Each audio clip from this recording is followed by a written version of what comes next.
If you're interested in learning how I launched Zim Excellence, then you're in luck. Sign up for my podcast workshop and learn how it's easier and more affordable than ever to start a podcast.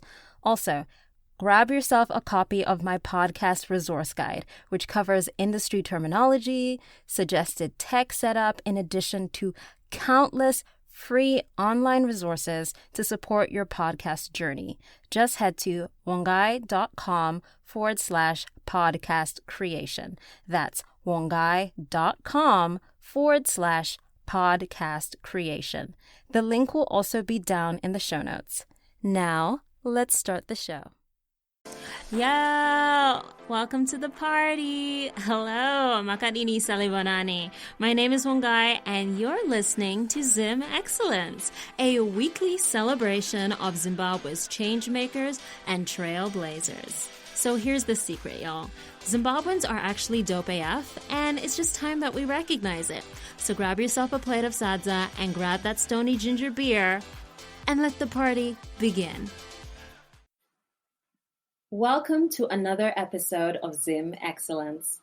Today, my guest is a Zimbabwean-born abdominal transplant surgeon and assistant professor of surgery. She is the award-winning author of Passion and Purpose, Black Female Surgeons. She's also the 2020 recipient of the Lake Michigan College Alumni Achievement Award, as well as the Michigan State University Young Alumni Award. She is a follower of Jesus, a mother and wife, beloved daughter, sister, aunt, and friend. She's also the CEO of the Rose Gift Foundation, which is a nonprofit that serves, empowers, and elevates the rural girl child in Zimbabwe and fights to eliminate period poverty in the Delta in Mississippi. She loves life and finds beauty in everything around her, as well as looks for the best in everyone that she meets. Please welcome Dr. Praise Matemavi. Thank you so much, Wongai. It is such an honor, and I am so humbled that you asked me to be on your podcast. So I am very excited to spend this time and enjoy some time with you. I already enjoyed our pre-recording session listening to Dolly Parton. So yes, it's a party, y'all. This is she's telling you the proof. It is a party. Let's enjoy this session. It's going to be awesome. I really appreciate you inviting me to your podcast. I am so honored that you said yes. If the listeners haven't listened to, I believe it's episode 4, Dr. Praise was actually nominated by our previous guest, Iyewe Sibanda. So there we go. She's our first referral. Come to the show. So Iyewe is amazing. She is just phenomenal. Phenomenal. She's absolutely amazing. So Dr. Praise, you have such a remarkable and powerful story. But before we fully dive in, I'd love to start by asking you about your origin story, because you are a Zim Excellence superhero, and every superhero has their origin story. So I'd love to know a little bit about like your upbringing in Zimbabwe to, your journey to moving to the United States. So my story starts in Seke, Zimbabwe, in Chitungwiza is where I was born. And I moved a lot as a child because my dad is a Seventh-day Adventist pastor. So we used to move all over the place. And it was difficult as a child because whenever I had made friends, it was time to move on. And, I'd go to a new school. And when you get to a new school, it's like everybody already has their friends and their clique that they started first grade with. And you have to integrate. You have to start over just trying to make friends. I realized later on in life that really helped me to adapt in whatever situation that I'm thrown in. And it also helped me to not be too attached to people or an area and be okay with moving. So, even though I am definitely full-blown Zimbabwean and I am full-blown American, I consider myself a global citizen. Same. I love this. You can throw me anywhere. You can throw me anywhere and I'll be fine. I will create a community. I may not have blood family in that area, but I will create family. And who says that family only has to be your blood relatives, you know? Yes, So exactly. it's perfect. So I actually like to talk about all the places that I've been, because a lot of people who are in Zimbabwe are able to then identify with me, because they're like, oh, I was in that place. So, we lived in Bulawayo for a while because my dad was at Solusi University. And then we lived in Old Highfields for a while. And those who know my stones in Machipisa, those were my stomping grounds for a while. I went to Chipembere Primary School for like half a year, and then ended up at Highlands Adventist School, and then ended up at Southerton Primary School. And then we moved to Cranbourne Park, and I went to Queensdale Primary School. And then I then went to boarding school in Gweru at Anderson before we moved to America. And when we moved to America, my mom was 39 at the time. My dad was around probably 43. And basically, they had been talking and discussing, because I had this obsession of becoming a doctor since I was 4 years old. And I was becoming more and more obsessed with this thing of becoming a doctor. And my dad fed that obsession by finding me all sorts of books on doctors. And one time when I was in fifth grade, he bought me this book called Gifted Hands by Ben Carson. And I read that book in one night, and I was like, wow, this guy who was from a very disadvantaged background in the ghetto of Detroit, raised by a single mom, was able to achieve his dream of becoming a neurosurgeon. So America is where it's at. So I told my parents, I was like, well, we got to go to America. I mean, if we stay here in Zimbabwe, what are the chances that I'll be able to get into the University of Zimbabwe and because at that time that was the only medical school, and be able to actually pursue my dream of becoming a heart surgeon? Because at that time, I thought I wanted to be a heart surgeon. There was a team from Loma Linda University in California that had come to Zimbabwe to do congenital heart surgeries. I think it was probably 1988, 89, around then. And when my dad had told me about that, I was like, that's what I'm going to do. I'm going to be fixing little kids and little people's hearts. That's what I'm going to do with my life. So my whole, growing up, I had that goal, and that's what I was going to do. And I kept basically bugging my parents about it. And they were like, you know what? There are better opportunities in the States. Anyone can be whatever they want to be in the States. So we'll move to the States. So literally, we with like a little over $2,000 in their pockets, we moved to the States, the whole family. And it was solely so that I could follow my dreams, and so my sister could have better opportunities.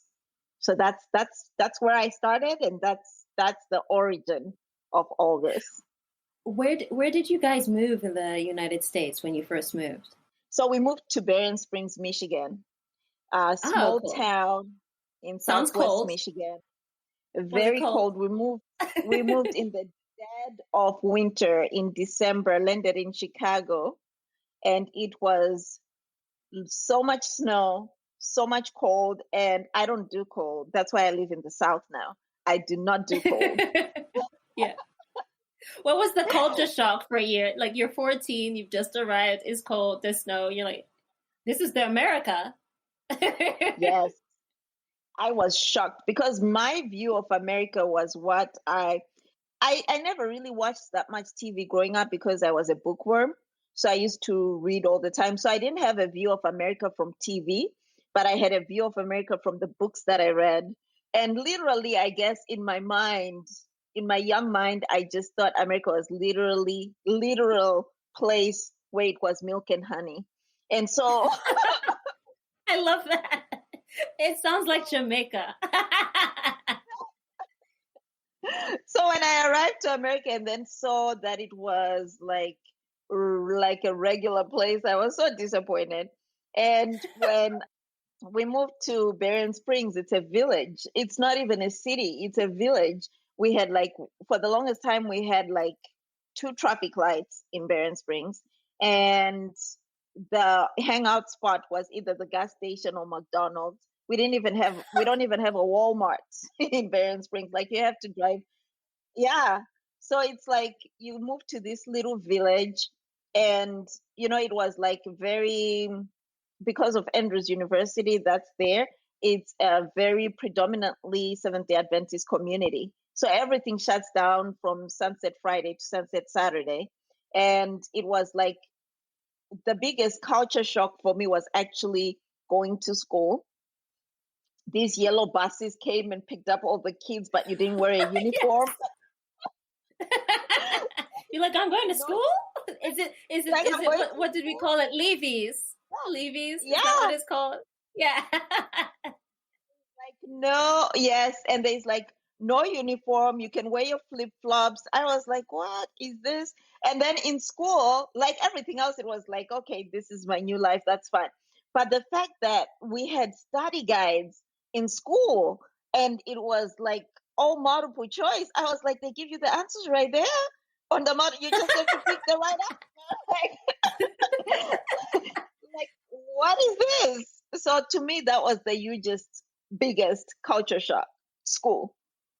Yeah, you and I probably have that thing in common where you're then kind of first generation or the daughter of immigrants. So you have this pressure to do really well because they've sacrificed so much for you to be where you are. But then you're also getting to know this other culture. So you feel like you're in the middle of two worlds, like this American culture, Zimbabwean culture, and then you also defining your own identity. Absolutely. And I feel like that's something that I have struggled with because, to the Americans, I'm not American enough. To the Zimbabweans, I'm not Zimbabwean enough. That's why I always say, you know what, it's okay because I am a global citizen. Because if I can't be 100% one thing, it's okay. Because it makes it very difficult because you want to so much be Zimbabwean or and then you have others who end up just wanting to be so much American because they feel like they're shunned by the Zimbabwean community. And where we moved, we actually had a pretty decent sized Zimbabwean community because it was an international, it was a university setting. So it was very international. And so you get to meet people from all over the world. And it was just great because then I feel like my identity was formed through my interactions with people from all walks of life and from different countries. Today is a great day to start your own podcast. Whether you have a message you want to share with the world or you think, ooh, it could be fun to have my own talk show like one guy, getting started is easier than ever. Here at Zim Excellence, we use Buzzsprout, which is hands down the easiest, most affordable, and best way to launch, promote, and track your podcast. Start for free and list your show on directories like Apple Podcasts, Spotify, Google Podcasts, and more within minutes. Podcasting isn't hard when you have the right partners, and the team at Buzzsprout is passionate about helping and teaching you to succeed. Just check out their YouTube videos. They are filled with tons of information. So join over 100,000 podcasters already using Buzzsprout to get their message out to the world. Sign up today using the link in the show notes or go to wongai.com/podcast creation, and you'll get a $20 credit if you sign up for a paid plan. It also helps support the show. So go ahead, sign up for Buzzsprout, and keep me posted on your new podcast. Now back to the show. I love that so much. I don't know if you know this about me because we never had our pre-chat because we're both super busy and you're saving lives, so completely understandable.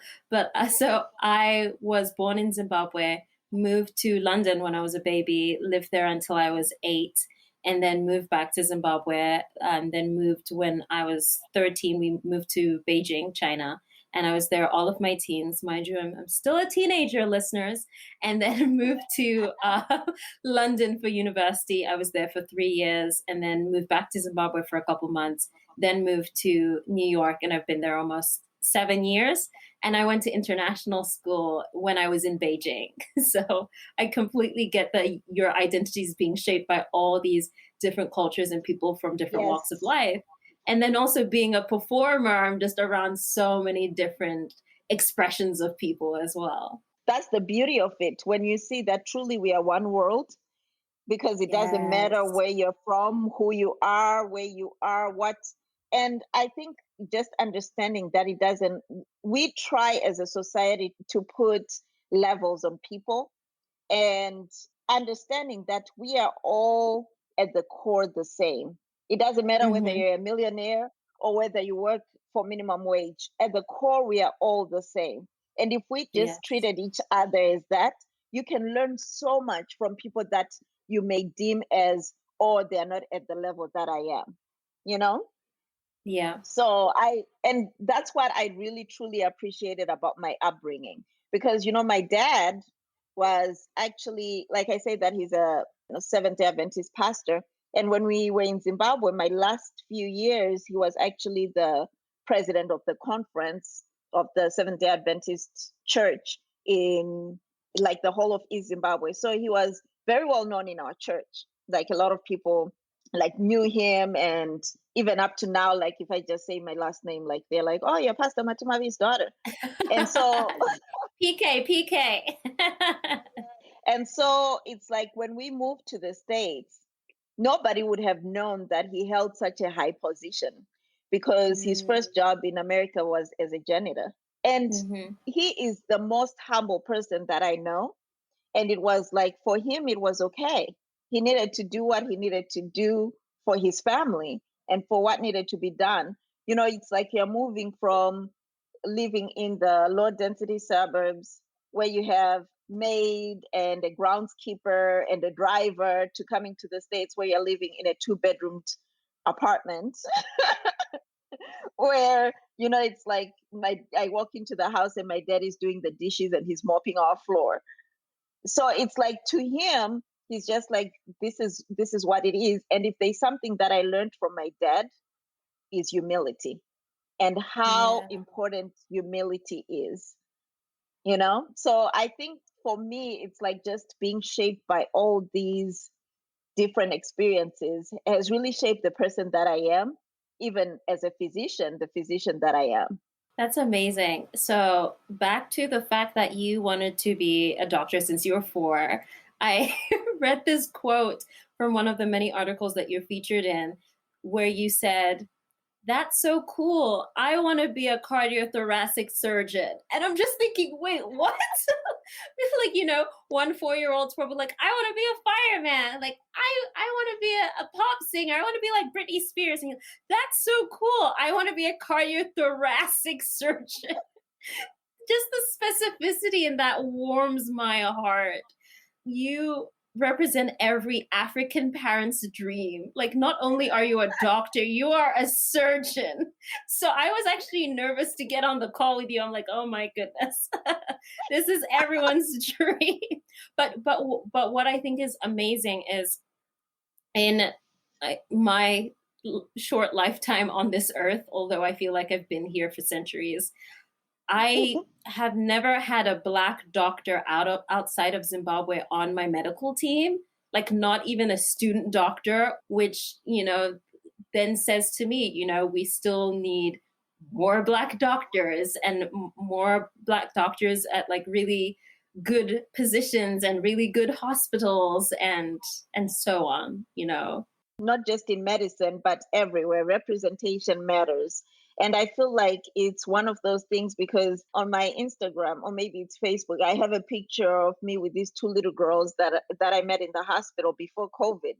So I had been operating all night doing transplants. I was exhausted that morning, and I was walking around seeing our patients for rounds before I went home.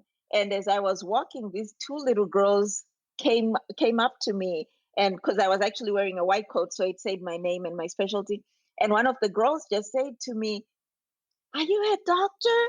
And I was like, "Yes, I am." And oh my gosh, she got so excited, and Yeah. she was like, "Can I take a picture with you?" And they were with their grandma, and I'm like, "Sure." And she's like, "I want to be a doctor when I grow up." And she was like, "I've never seen a woman that looks like me that's a doctor." And she was so excited that it just gave me so much life. Yeah. And I remember the first person that I sent my book was that girl. Like I was like, she's gotta have this book so she can look through this book and she can see 74 Black women who are all Yes. surgeons in different disciplines, in different parts of this world, and know that she can do it too. So yeah, representation matters.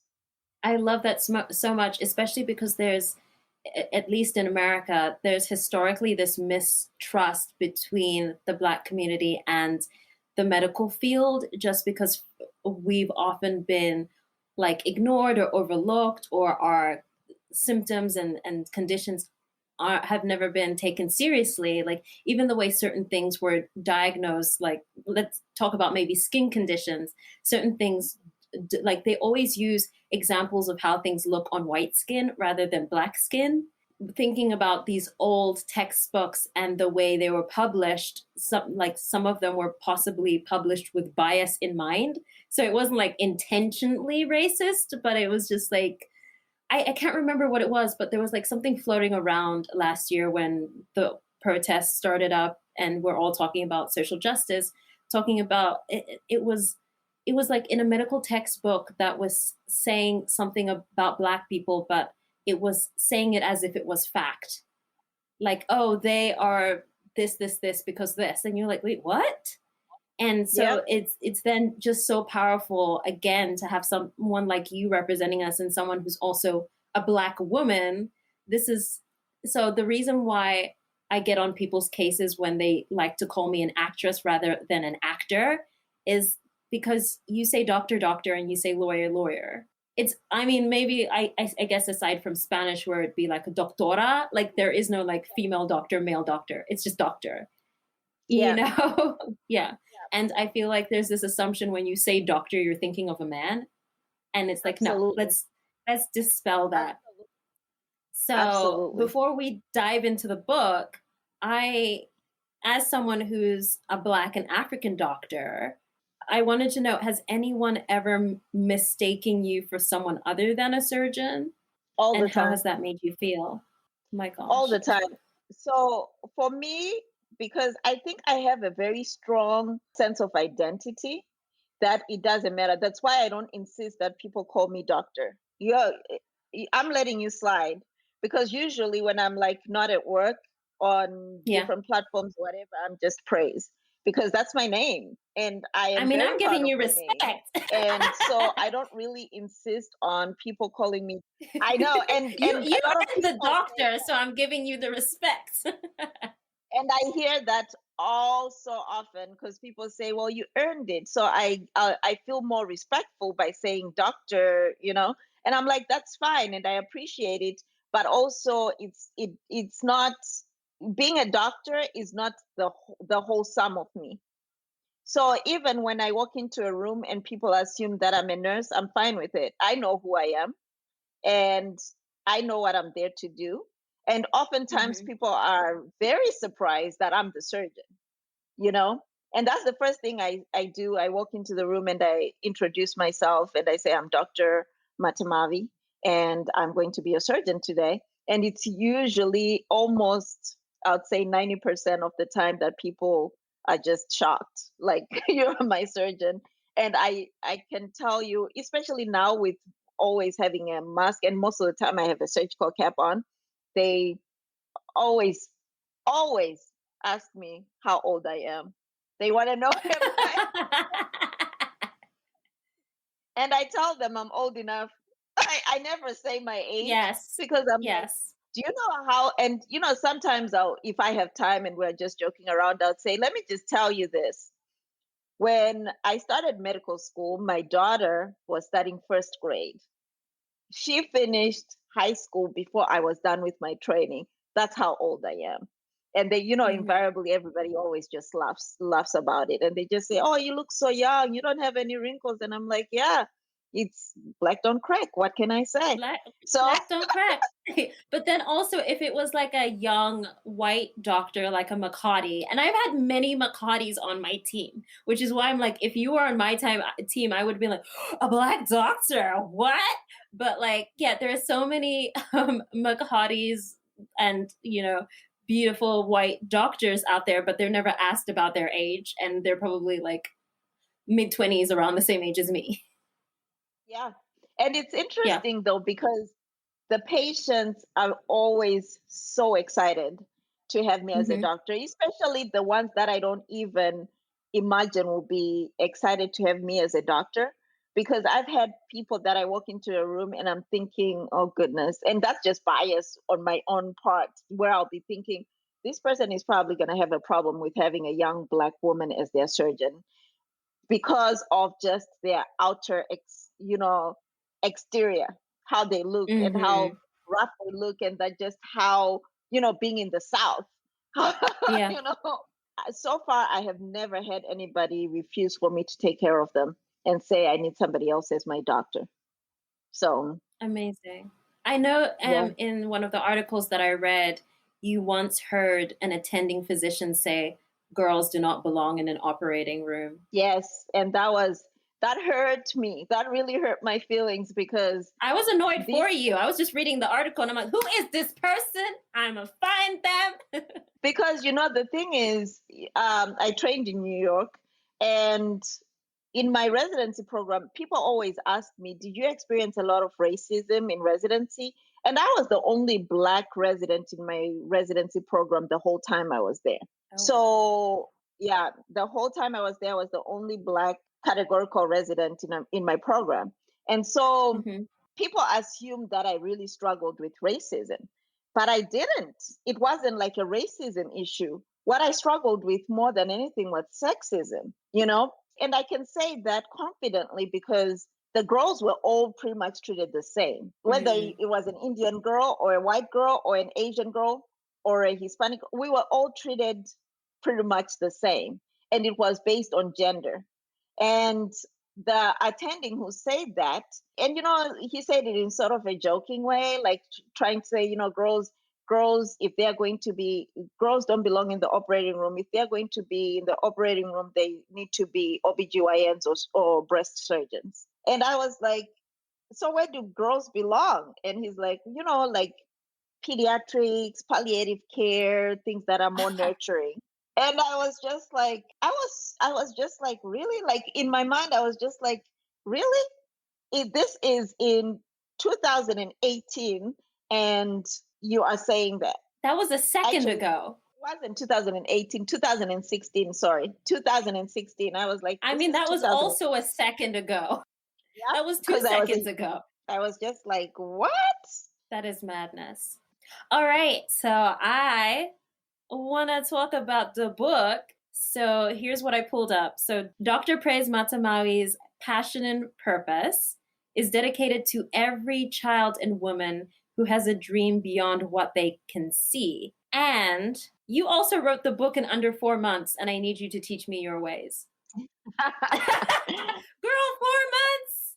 Let's talk about that. So it's funny you say that because I was just looking at my current project that I'm working on now. But I feel like I have like a million things going on. And I'm like, I actually told my husband, I was like, the next weekend I have off, I Yes. need to just sit down and get this book done. Like, I just need to get it done. And he's like, okay, which weekend is that? Because like the whole of August, every weekend you have off, you're somewhere else.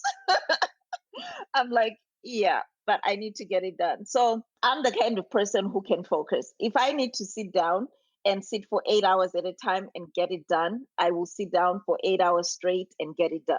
I need And that superpower. you need to just tell yourself today, my goal is to get to, let's say it's like 40,000 words. I am getting to 40,000 words and I'm going to do it. And I think one of the things that helps, what I actually did when I was doing this book, and it helped that it was the beginning of quarantine. Then my schedule was a little bit lighter, but I would actually get up earlier. If let's say I needed to be at the hospital for surgery at 7:30 in the morning, I'd wake up at 4 and spend an hour writing. And I realized that those morning hours are perfect because you wake up, you don't check your email, you don't do anything. You don't check no social media, nothing. You wake up, if you're somebody who does devotion, you wake up, do your devotion, and then start writing. And then you can get back to your doing your exercise and what have you before you go to work or whatever else if you're working from home before you work from home. But that hour in the morning, you will realize just how productive you can be. If you did that 5 days a week, you will be amazed at the results. I think that speaks to your like determination and your passion for what you want. Like you said, passion and purpose. It's like you have this passion for your purpose. Right. When you're passionate about something, it's like it's not work. It doesn't feel like work. And yes, it can be Yeah. painful and it can be hard, but it's like a good hard. Yeah. The thing about your story is there are multiple stories within the one story. And the one that I want to segue into is about getting into medical school, did the MCATs and you did this and you did this. And then you like, I can't remember what it was, but then you qualified within a year and someone had told you that's not possible. And you're like, well, I'm going to do it. I'm like, wait, what? You were a superwoman. Yes. What is happening? No. God made you different. God made you different.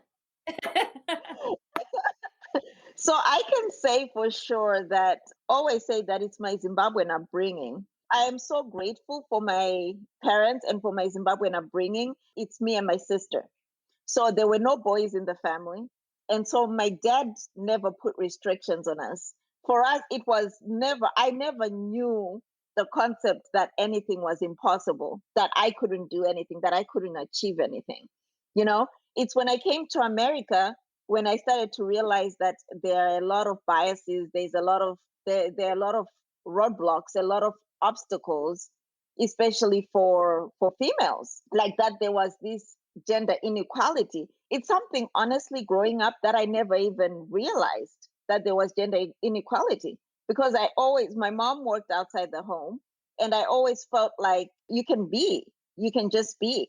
And so I feel like that and my faith in God together just helped me to not take a no for an answer, and not to take somebody else's opinion about my life into consideration, because at the end of the day, it's my life. That's why I have not been the kind of person to worry about what people think.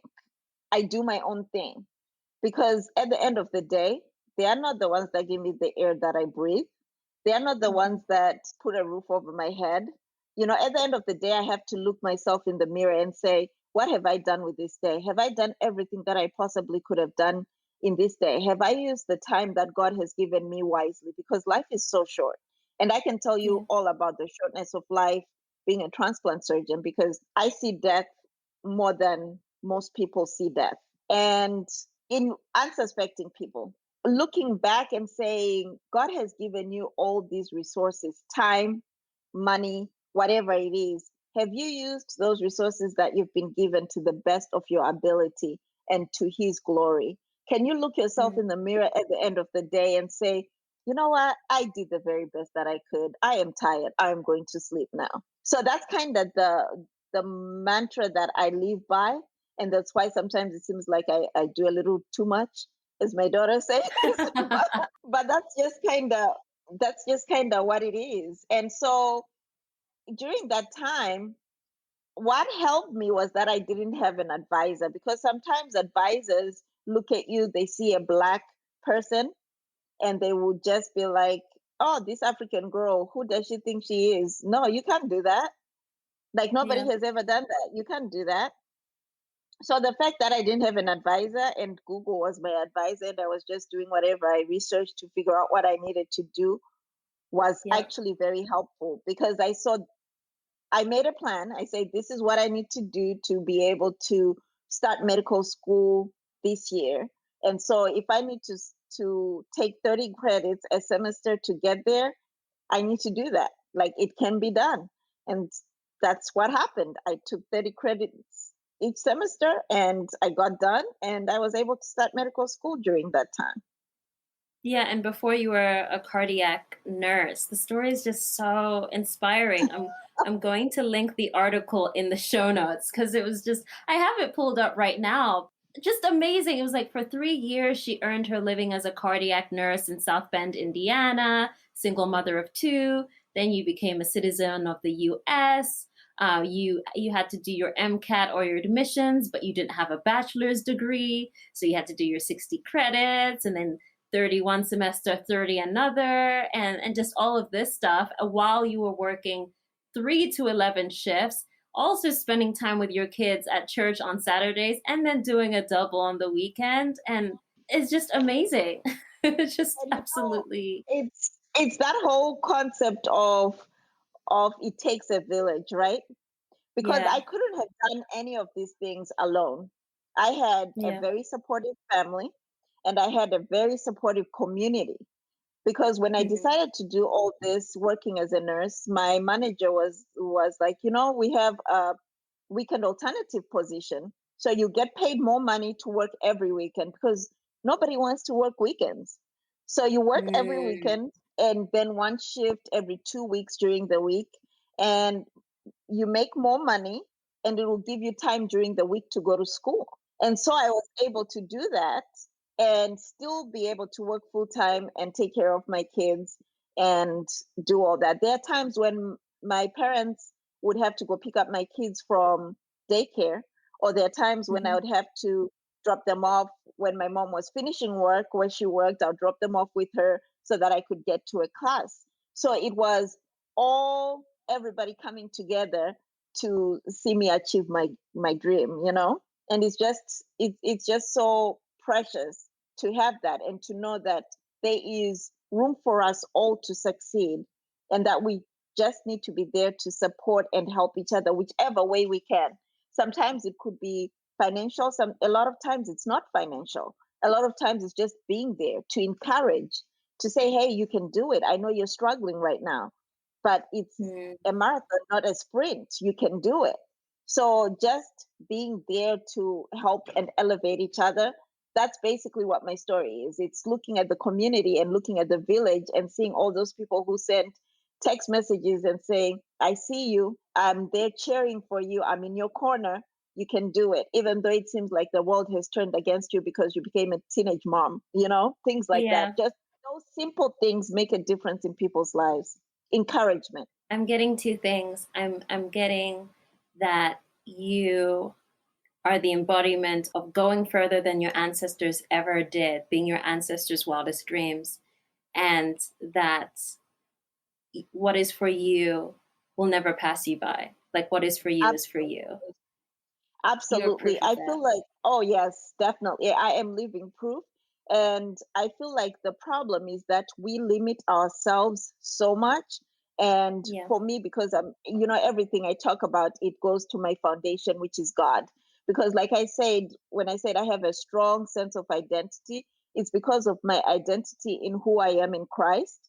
And so, what happens is that we limit God so much, so much. I cannot even begin to tell you. We put so many limits that Hmm. it basically stunts our growth. We look at things from the viewpoint of